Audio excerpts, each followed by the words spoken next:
السلام عليكم. النهارده هنعمل الميني بيتزا، وعملنا قبل كده البيتزا والبيتزا العزايم. وانزلوا صندوق الوصف هتلاقوا وصفات هتعجبكم قوي.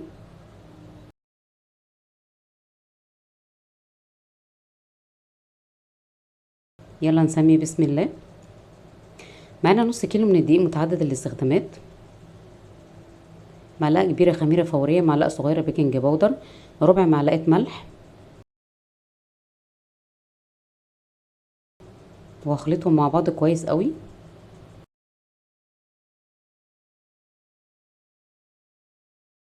وهضيف عليهم معلقه كبيره من السكر واخلطهم مع بعض.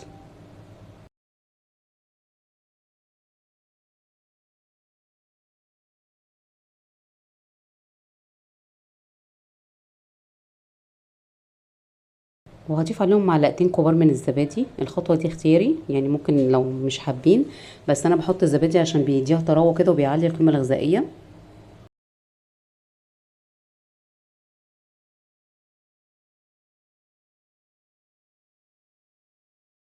معلقتين كبار زيت نباتي، يفضل زيت زيتون، بيدي طعم حلو قوي للبيتزا.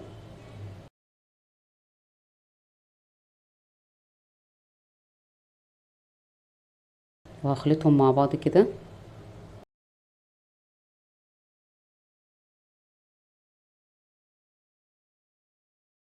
هدخل كل المكونات مع بعضها. عندي ميه دافيه، هحط الميه بتاعتي حسب ما العجين هياخد معايا، لان مش كل دقيق زي بعضه، مش كله بياخد ميه زي بعض. واحده واحده كده هحط الميه، تكون دافيه يعني فتره كده.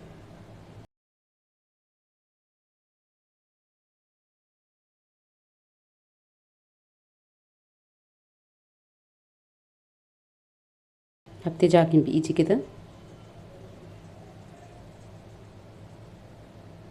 هلم العجينه. العجينه طريه معايا وهشه. ناعمه ازاي.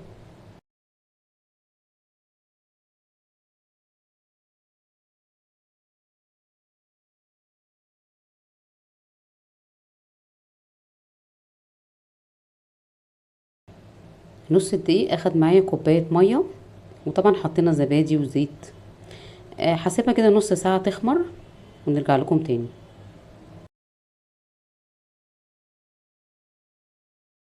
خلاص كده العجينة خمرت معايا. هطلع منها الهواء.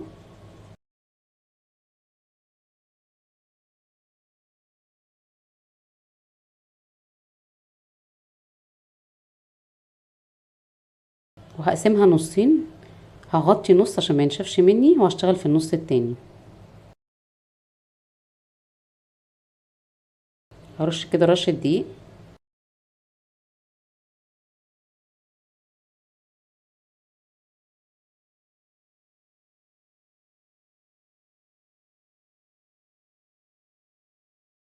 وهفرد العجينة.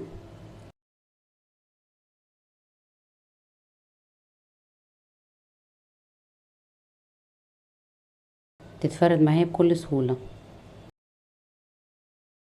طبعا المدارس جاية وهتنفع معانا قوي للأطفال، نحطها لهم في اللانش بوكس وممكن نفطر بيها. وممكن نحطها في الفريزر، في الأطباق الفوم كده، ونغلفها ونطلعها في أي وقت نسخنها. بتبقى تحفة.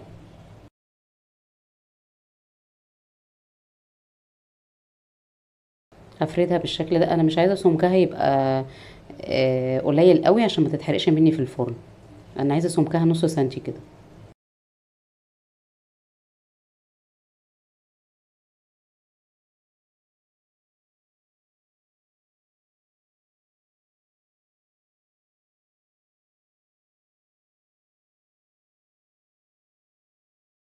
هجيب عندي بوله او كوبايه او اداه تقطيع، اي حاجه هقطع بيها كده بالشكل ده دواير. واحطها في صينيه مدهونه زيت. لسه حجمها هيتضاعف. هسيبها ترتاح شويه، حجمها هيتضاعف.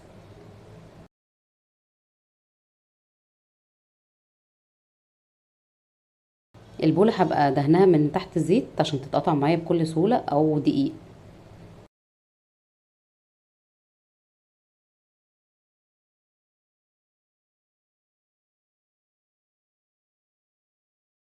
بواقي العجين دي كلها هاخدها، هلمها في ايدي كده، وهسيبها ترتاح شويه، وهقطعها برضو هعملها بيتزا صغير.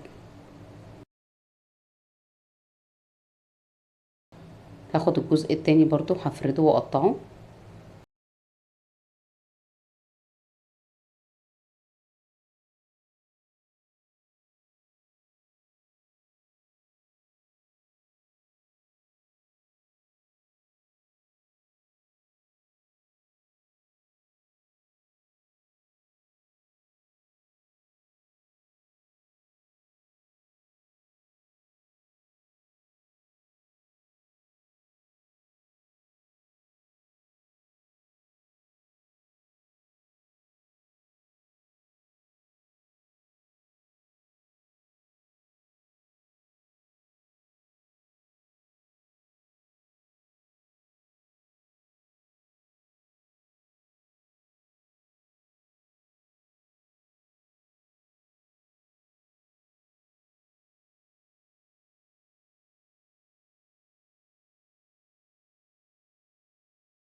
كده خلصنا الجزء التاني. هسيبها بقى ترتاح شويه، وبعد كده هبتدي احط الحشوه. هفردها من النص كده واسيب الحروف كده عاليه عشان احط فيها الحشوه.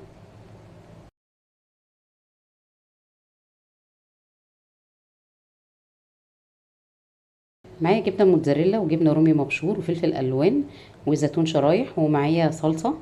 الصلصه ضربت الطماطم في الخلاط معاها فصين توم، وحطيتها على النار معاها معلقه زيت ورشه زعتر ورشه فلفل اسود وربع معلقه ملح. مش هنزود الملح عشان الزيتون فيه ملح، والجبنه الرومي فيها ملح. هحط معلقه صلصه على كل واحده كده بالشكل ده.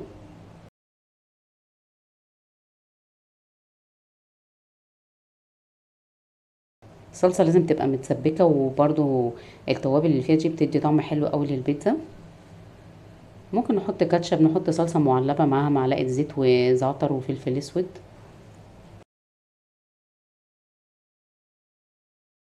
هرش كده شويه جبنه من الرومي.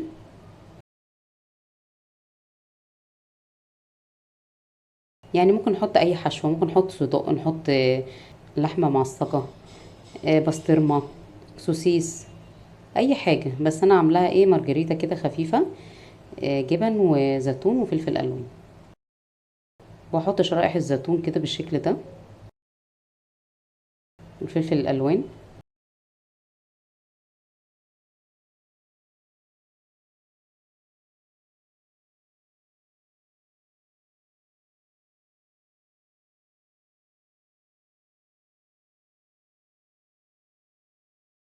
وفي الاخر هحط الجبنه الموتزاريلا.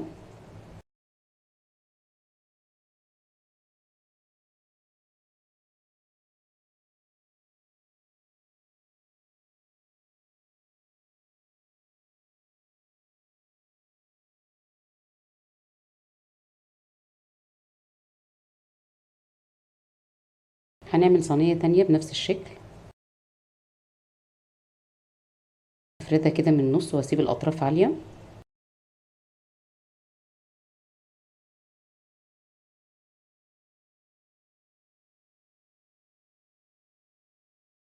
هضيف الصلصه لما سيبناها ارتاحت شويه. بصوا الحجم بتاعها تضاعف ازاي.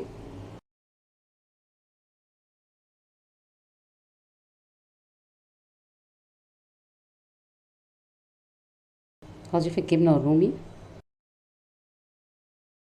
وهكرر نفس الخطوات.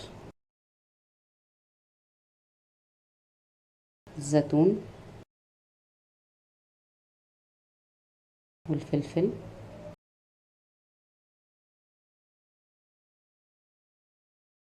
والجبنه الموتزاريلا في الاخر.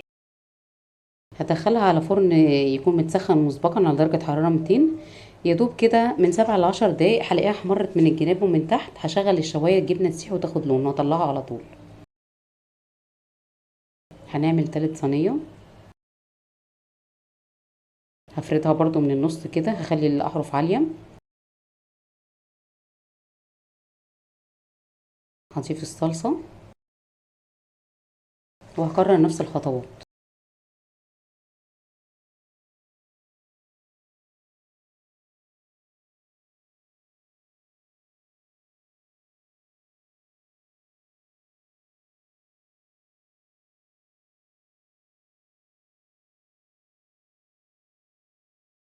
ادخلها بقى الفرن على طول. خلاص طلعناها بالشكل ده. بصوا جمالها بقى وشكلها وريحتها. بونو. انا عايزاكم تجربوها، ولو عجبكم الفيديو اعملوا لايك واشتركوا في القناة وفعلوا الجرس عشان يوصلكم كل جديد. بصوا شكلها عامل ازاي. عملنا 15 قطعة بأقل مكونات. ولا الريحة تحفة.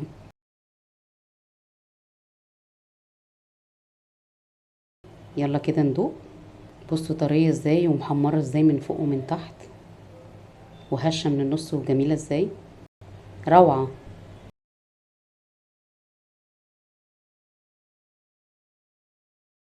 جامدة قوي. باي باي.